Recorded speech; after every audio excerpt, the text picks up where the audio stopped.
Alors, bienvenue à nouveau, cette fois à la session 8. Au cours de cette session, nous allons examiner deux caractéristiques de ces écrits. Numéro 1, l'authenticité, un test spécifique d'authenticité. Et numéro 2, des caractéristiques principales de ces écrits. Je pense que vous allez apprécier. Donc la question de l'authenticité pour commencer. Voici la question. Est-ce que l'écrit ou le texte contient et décrive un test qu'un enquêteur pourrait utiliser pour déterminer son authenticité? Ce qui signifie des preuves que le message est venu à la race humaine d'une source qui pourrait être classée comme surnaturelle par sa nature et sa qualité.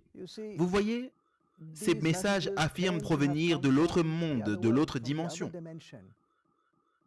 Vous et moi, nous ne pouvons pas aller là-bas. Nous n'y sommes jamais allés. Alors, comment savons-nous que ces messages viennent de là, de l'autre dimension surnaturelle? Donc, la question ici est de savoir s'il y a quelque chose dans l'écrit qui décrit un test dans l'écrit lui-même pour nous aider à déterminer s'il est authentique ou non. Nous allons chercher attentivement, quelles que soient les affirmations. Alors, regardons la littérature en termes d'authenticité, ou si elle nous donne un test authentique. Hindouisme, entendons les mots. Nous devons l'accepter tel qu'il est, sans quoi il ne sert à rien de chercher à comprendre la Bhagavad Gita et son locuteur, le Seigneur Krishna. En d'autres termes, la littérature hindoue ne décrit pas un test dans le texte. C'est là à prendre tel quel, ou si vous ne l'aimez pas, mettez-le de côté. Examinez-le avec vos propres idées. Mais il n'y a pas de vrai test qui est décrit là. Qu'en est-il du bouddhisme? La véritable réalisation de la vacuité du monde perçu est une intuition directe de la plus haute vérité. La vérité absolue est inconditionnelle, indéterminée et au-delà de la pensée et de la parole. Avez-vous remarqué le mot intuition et le fait que c'est au-delà de la pensée et de la parole? Donc la littérature bouddhiste ne décrit pas non plus un test à l'intérieur de ses écrits. Alors l'hindouisme et le bouddhisme ne décrivent pas de test dans leurs écrits. Mais ils décrivent un test. Et c'est un test d'expérimentation. Voici ce qu'ils disent. Allez-y et voyez dans votre expérience. Voyez comment cela se passe dans la vie réelle et alors vous saurez à quel point ces écrits sont authentiques. C'est un bon test et en fait c'est assez audacieux. Le problème avec ce test est que toutes les autres religions ont également le même test. Je n'ai trouvé aucune religion ou écriture religieuse qui dise « il suffit de lire et vous arriverez à la destination ». Non, chaque écrit présente un test que vous êtes censé appliquer à votre vie, expérimenter, et ensuite vous arriverez à l'étape suivante, à la vie d'après. Ainsi, le bouddhisme et l'hindouisme ne décrivent pas un test dans les écrits. Qu'en est-il de l'islam? Nous avons un test. Il est dit, produisez un chapitre comparable au Coran, appelez vos idoles pour vous aider, si ce que vous dites est vrai, mais si vous échouez, comme il est certain que vous allez échouer, en fait, si les hommes et les djinns sont un type de créature entre les humains et les anges, si les hommes et les djinns se sont réunis pour produire un livre tel que le Coran, ils ne réussiraient sûrement pas à produire un livre comparable, ou même 10 chapitres, et peut-être même pas un seul chapitre. Cela est dit dans la sourate 10 et le verset 38. Alors voici le test. Et j'ai donc été content, je me suis dit, waouh, c'est un bon test, je vais essayer. Mais au moment où j'ai essayé de le faire, 4 choses ont en fait bloqué le test. Voici les 4. Le test ne décrit pas quels aspects doivent être égaux. Si vous me demandez de faire quelque chose de comparable, la première question que je poserai est quel est l'aspect que je devrais égaler? Comparable en apparence, en taille, en teint, en capacité intellectuelle, en notes, en prouesse physique, quel aspect? Le test ne mentionne pas d'aspect spécifique à comparer. Numéro 2, quelle serait la méthode de comparaison? Comment allons-nous faire le test? Est-ce une méthode subjective ou une méthode objective dans laquelle il y a des notes? Par exemple, celui-ci obtient 20 et l'autre 25, donc 25 gagne. Le test ne décrit pas de méthode de comparaison. Il ne dit pas non plus qui sera le juge. Sera-ce l'individu qui le lit? Est-ce que ce sera un certain imam ou un mollah ou l'un des masjids? Un comité neutre comme les Nations Unies peut-être? Eh bien, cela ne décrit pas qui sera le juge. Par défaut, donc, la personne qui lit et fait le test est le juge. Si c'est le cas, alors si vous me demandez, je sens qu'il y a d'autres écrits que je ne peux jamais qualifier d'inférieurs au Coran, au moins dans leur beauté, leur prose, signification et message qu'ils apportent. Les écrits arabes également, Khalil Gibran, Jalaluddin Rumi, pour ne citer que quelques-uns, des écrits magnifiques. C'est difficile de dire que c'est pire que le Coran. Alors, qui sera le juge? On n'en est pas très sûr. Le dernier des 4 points qui bloquent le test, c'est la langue. Le Coran, c'est le Coran seulement dans la langue arabe, parce qu'on prétend que ce Coran est descendu d'Allah, de son livre mère qu'il garde au ciel, et que ce livre est en langue arabe. Ce livre est en arabe. Donc, l'arabe est la seule langue dans laquelle vous pouvez décrire le message d'Allah. Ce n'est pas seulement les mots, c'est le son des mots et le rythme des mots et les rimes qu'il produit. C'est ce qui est l'arabe. Et c'est vraiment ce qui est la langue d'Allah. Alors, combien de personnes sur Terre comprennent ce genre d'arabe?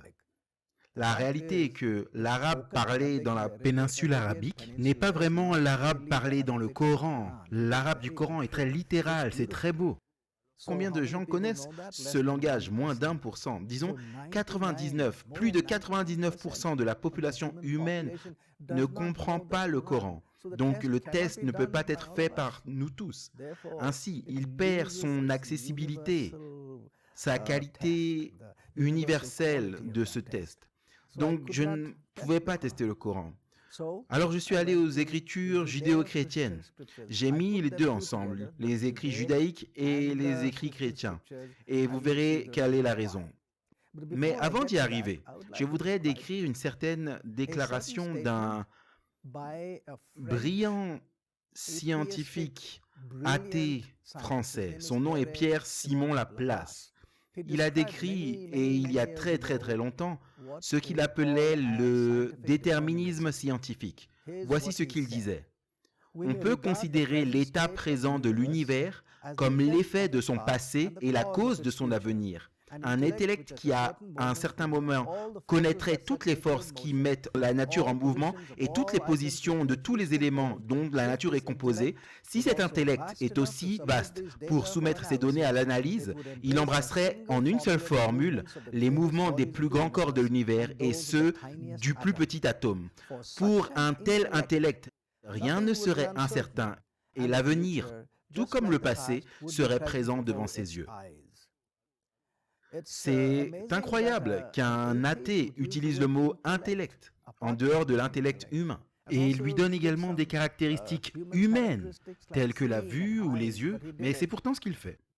Ainsi, ce que nous examinons est cette affirmation que s'il y a un intellect qui connaît chaque particule dans l'univers, connaît chaque propriété de chaque particule, connaît chaque loi qui gouverne chaque particule, alors pour cet intellect, rien ne serait incertain.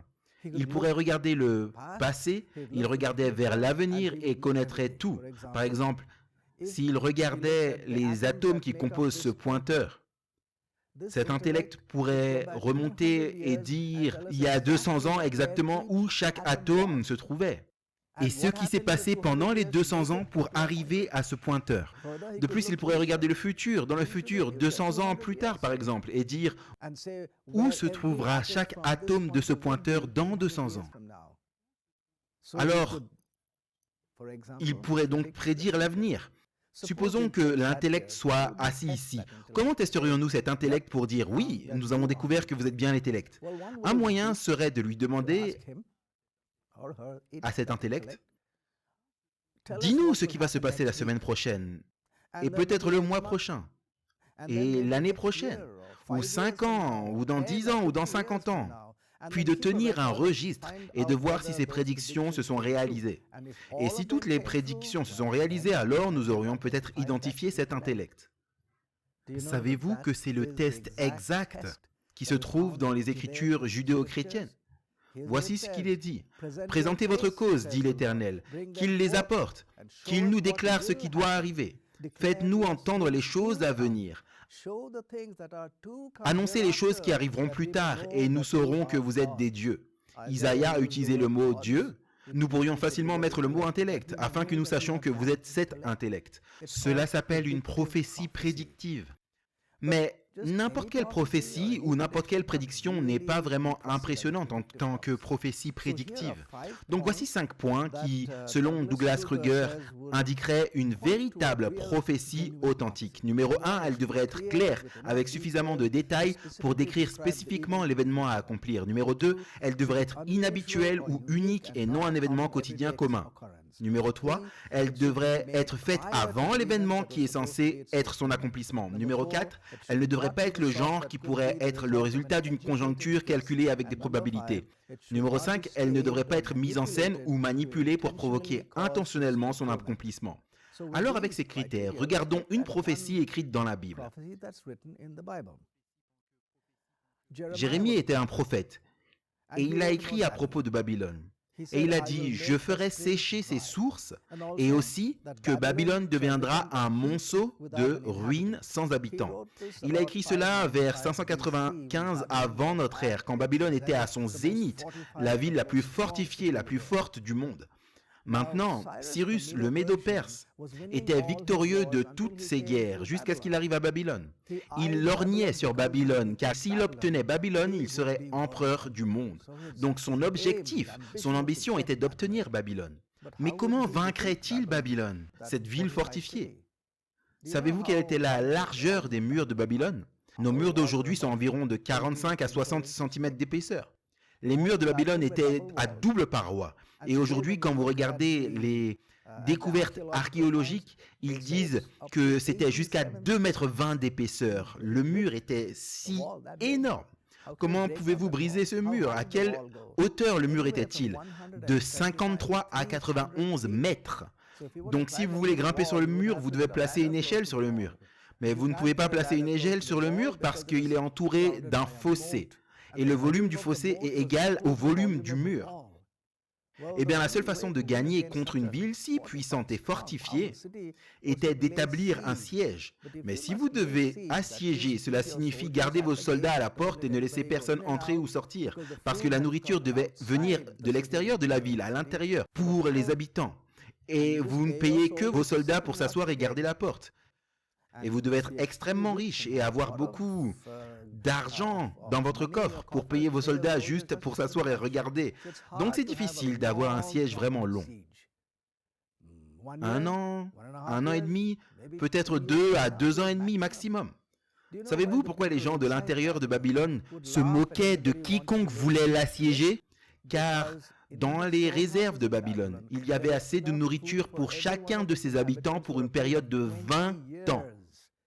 Maintenant, comment allez-vous battre ce genre de ville? Mais elle est tombée. Vous voyez, Babylone était située sur le fleuve de l'Euphrate. Il courait d'un bout à l'autre de la ville. C'était l'approvisionnement en eau de la ville. Cyrus, le Médo-Perse, selon Hérodote l'historien, cherchait un chemin pour entrer dans la ville. Un jour, son cheval, alors qu'il traversait l'une des rivières, s'est noyé dans la rivière. Il était tellement contrarié, c'était la rivière Euphrate. Il a appelé ses généraux et il a dit « Cette rivière a tué mon cheval. Je veux que cette rivière sèche. » Alors savez-vous ce que les généraux ont fait et les soldats ont fait? Ils se sont réunis et ont creusé de 80 à 300 canaux, aqueducs, parallèles à la rivière Euphrate et l'ont drainé. Ce qui s'est passé une fois asséché, Cyrus a vu son chemin dans la ville par le lit de la rivière. Et Babylone est tombée en une nuit sans une seule goutte de sang versée. Waouh! Après cela, Babylone s'est progressivement détériorée jusqu'à ce qu'aujourd'hui, c'est juste un tas de ruines. Voici ce que dit le Smithsonian. Peu de mots évoquent autant d'images antiques de gloire, de décadence et de malheur prophétique que le fait de Babylone. Pourtant, l'endroit réel, à 80 km au sud de Bagdad, est plat, chaud, désert et poussiéreux. C'est incroyable. Vous n'avez pas besoin d'être croyant. Procurez-vous simplement un billet pour Bagdad et vous pouvez voir les ruines même aujourd'hui. Alors, la prophétie s'est-elle réalisée? Ses sources étaient à sec. C'était la prophétie. Et même aujourd'hui, c'est un tas de décombres. Personne n'y vit. 2500 ans et cette prophétie est toujours vraie aujourd'hui. Que diriez-vous d'une autre? La description de l'endroit où quelqu'un serait né. La ville a été nommée Bethléem. L'accomplissement est décrit dans le Nouveau Testament, Bethléem. La date prophétique était 500 avant notre ère. Et cela s'est réalisé en l'an 4 avant notre ère. Plus de 500 ans d'écart. Que diriez-vous d'une autre prophétie? Psaume qui a été écrit 1000 ans avant que Jésus ne dise « Et pour apaiser ma soif, ils m'ont donné du vinaigre à boire ». Et l'histoire du Nouveau Testament dit, à propos de Jésus, il a dit « J'ai soif ». Et ils ont rempli une éponge avec du vin aigre et l'ont mis à sa bouche. La même chose que du vinaigre. 1000 ans plus tôt. Les érudits rapportent qu'ils ont identifié 600 prophéties dans les écritures judéo-chrétiennes. 322 se réfèrent à un seul individu, Jésus le Christ. 24 d'entre elles se sont accomplies au cours juste d'un week-end, le dernier week-end de sa vie. Maintenant, quel chiffre vous impressionnerait? J'avais pensé, quand j'ai regardé ça au début, 10 ou 12 serait plus que suffisant. Regardez combien il y en a. Regardez les statistiques. Pierre Stoner considère 48 prophéties et rapporte ceci. Nous trouvons que la probabilité qu'un seul homme ait réalisé les 48 prophéties soit une chance sur 10 à la puissance 157. C'est un très grand nombre. Nous avons vu plus tôt que le nombre total de chances que cet univers offre est de 10 à la puissance 122. Donc si le nombre total de chances fournies par l'univers entier depuis sa création est de 10 à la puissance 122, et que nous avons besoin de 10 à la puissance 157 chances pour que cela soit accompli, 48 en un seul individu, il faudrait une série de 10 à la puissance 35 univers consécutifs. 1 suivi de 35 zéros, autant d'univers pour que cela soit fait et que cet événement se déroule en fait par hasard. Par conséquent, les prophéties étaient réelles et n'était pas le fruit du hasard. Regardez cette déclaration. Deux déclarations, une par Pierre Simon Laplace et la seconde par une croyante respectée, Ellen G. White, qui a été reconnue comme l'écrivaine non scientifique la plus prolifique de l'histoire américaine. Regardez les mots, particulièrement les mots mis en gras. Pour un tel intellect, dit Pierre Simon Laplace, rien ne serait incertain. L'avenir comme le passé serait présent devant ses yeux. Une autre déclaration par une croyante, celui qui règne dans les cieux, on peut remplacer par intellect, et celui qui voit la fin depuis le commencement et celui devant qui les mystères du passé et de l'avenir sont pareillement répandus. Même mot. Donc plusieurs sources disent la même chose. Un brillant scientifique athée disant la même chose qu'une croyante respectée. Les mots se trouvent dans une ancienne littérature sacrée et cela est vérifiable par l'histoire laïque d'aujourd'hui. Ce qui est incroyable. Alors qu'en est-il des écrits judéo-chrétiens jusqu'à présent? Le Nouveau Testament est le meilleur morceau de littérature historique. Il a le moins d'intervalles de temps, les plus grandes preuves manuscrites, c'est ce que nous avons vu, et les auteurs faisaient partie de l'histoire. Et aujourd'hui, c'est le seul écrit, les écritures judéo-chrétiennes, qui permettent un test ouvert pour une possible origine surnaturelle. Et maintenant, pour les principales caractéristiques de ces différents écrits. La langue chez le Coran, dans l'islam, c'est décrit comme étant d'une beauté exquise. La prose, le rythme et la façon dont il exprime ses vérités, quand ils l'écoutent, ils se sentent enveloppés d'une dimension divine du son. Un jour, Umar al-Khattab était tellement en colère contre Mahomet qu'il a pris son épée et a voulu le tuer, parce qu'il pensait qu'il apportait l'hérésie dans la ville.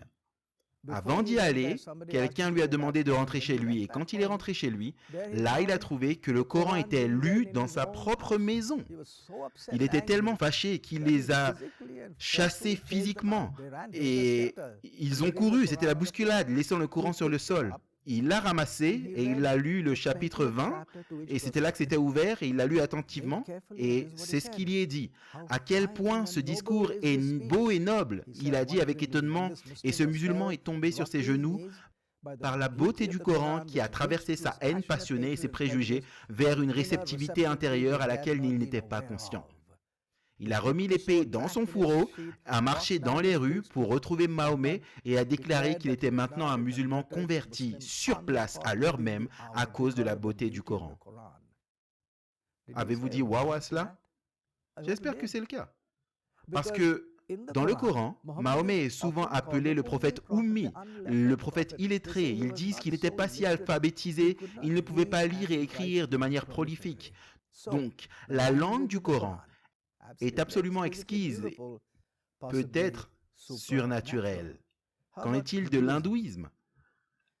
L'une des principales caractéristiques est sa philosophie profonde. Voici ce que National Geographic dit. Les sages hindous ont donné à l'humanité l'un des systèmes philosophiques les plus sophistiqués jamais conçus. Il contient un mélange de religion, éthique, code civil, médecine, mathématiques, astronomie et d'autres sciences naturelles. Savez-vous qu'ils ont écrit cela il y a longtemps, il y a des milliers d'années? Mais voici quelques détails. Par exemple, ils décrivent une unité de temps qui s'appelle Kalpa, qui correspond à 4,5 milliards d'années pour une unité. Énorme, longue. Il y a une autre unité de temps qui s'appelle de l'autre côté le Kashta. C'est l'unité de temps, c'est Bidi, c'est 100 millionièmes de seconde. Comment calculait-il ça? Et comment évaluait-il de telles périodes il y a des milliers d'années? Nous ne savons pas. Mais c'est absolument incroyable qu'il y ait des milliers d'années, cette littérature écrivait de tels détails et une philosophie si profonde et les mettait tous ensemble comme le montre l'écriture aujourd'hui. Incroyable, la philosophie hindoue et ses informations incroyables, profondes et brillantes. Le bouddhisme, il y a 3 facteurs: vaste, détaillé et mystérieux. Regardons-les tous. Le Pali Canon, Pali est une langue, il remplit 45 énormes volumes. Les écritures chinoises se composent de 100 volumes, de 1000 pages étroitement imprimées chacun, tandis que les Tibétains s'étendent sur 325 volumes. La littérature bouddhiste est de loin la littérature la plus vaste du monde religieux aujourd'hui. Des centaines de milliers de pages et la moitié d'entre elles n'ont jamais été traduites. Mais qu'en est-il des détails? Regardez ceci. Le corps du Seigneur avait 32 marques d'un surhomme orné, 80 caractéristiques subsidiaires. Il était doté de 18 ramas spéciaux d'un Bouddha, puissant de 10 pouvoirs de Tathagata et en possession de 4 motifs de confiance en soi. Détaillé. Les moines étaient soumis à 250 règles connues sous le nom de Patimokkha. Que diriez-vous de l'une de leurs prières? Puis-je être libéré à tout moment des 4 états de la guerre, les 3 fléaux, les 8 mauvaises circonstances, les 5 ennemis, les 4 déficiences, les 5 malheurs et atteindre rapidement le chemin? Détaillé. Et à propos de l'aspect mystérieux, la majeure partie de cette littérature est délibérément drapée d'un langage mystérieux qui ne transmet rien au lecteur moyen. Voici un exemple. La quiétude, la réalité, n'est pas ce qui est l'existence, ni ce qui est la non-existence, ni ce qui est à la fois existence et non-existence, ni ce qui n'est pas à la fois existence et non-existence. Ce n'est ni ce qui est unité, ni ce qui est pluralité, ni ce qui est à la fois unité et pluralité, ni ce qui n'est pas à la fois unité et pluralité. Avez-vous vraiment compris? C'est vraiment difficile. Et un autre, la réalisation que le vide indifférencié est la seule vérité absolue. Le nirvana est donc cet état mental dans lequel on se rend compte que toutes choses sont vraiment non existantes. Vous n'êtes pas supposé comprendre, parce que c'est mystérieux. Vous êtes censé utiliser votre intuition pour le comprendre. Donc le bouddhisme, incroyable, impressionnant, mystérieux, dans ses détails d'immensité et son caractère mystérieux. Et bien sûr, nous pouvons dire que c'est peut-être, dans ce cas, surnaturel. Qu'en est-il des écrits judéo-chrétiens? Nous avons mis ensemble à cause de cela. Il s'agit d'un livre complexe composé de 66 livres individuels, écrits par environ 40 auteurs humains sur une période de 1400 à 1500 années. Le spectre des auteurs défie toute classification cohérente, car il y a des rois, des généraux militaires, des paysans, des philosophes, des pêcheurs, des collecteurs d'impôts, des poètes, des musiciens, des hommes d'État, des savants, des bergers et des agriculteurs. Mais voici une chose qu'on retrouve. Il y a des références croisées attestant les autres auteurs.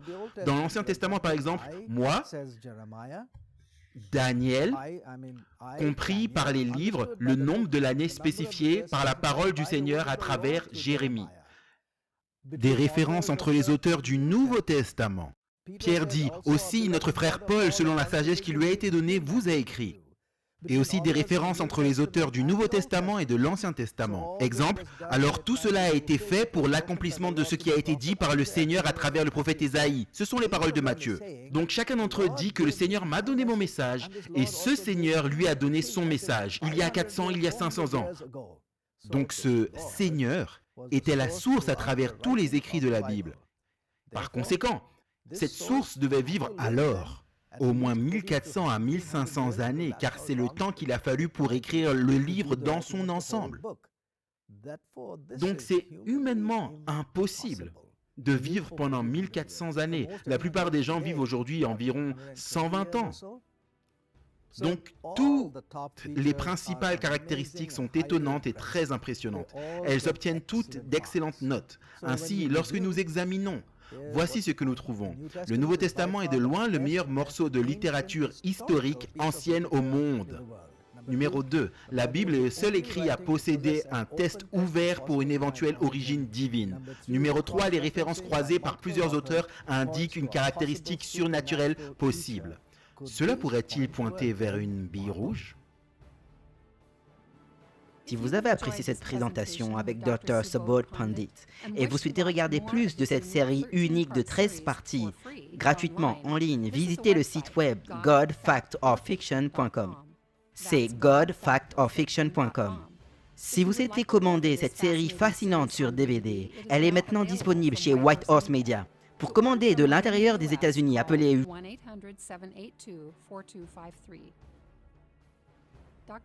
Dr. Subodh a écrit 2 livres révélateurs intitulés « Venez et cherchez avec moi, Dieu existe-t-il vraiment ?»